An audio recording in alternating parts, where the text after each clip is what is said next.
So taking Game of Thrones into account, who are the main players in this story?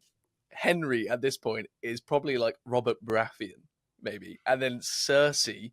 Oh, God, this is gonna be tricky.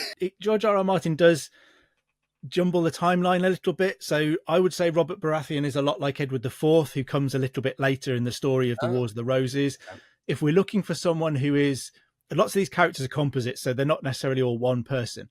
But the story of Richard, Duke of York, I think, is a strong parallel with Ned Stark, guy who comes south, tries to rule, tries to do the right thing, tries to work alongside the king, but is ultimately loses his head because of his principles, kind of thing. Right. Cersei Lannister, you can maybe see a bit of Margaret of Anjou in her, in playing the political games, but also someone like Elizabeth Woodville might fit in there, Edward IV's wife. There are lots of composite characters, and it is quite fun, if you know the Wars of the Roses, to read or watch Game of Thrones and try and pick it apart and see, Tyrion Lannister, I think you can see a bit of Richard III in there. Right. The idea of a physically different person and what that means. Everyone views Tyrion as this evil little imp who's always up to something, and to some extent he is, but also he really isn't. And it's the way that people judge him for his physical appearance. Right. Kind of plays in a little bit about Richard III. So I think you can have fun kind of with Game of Thrones, picking the Wars of the Roses characters out of it.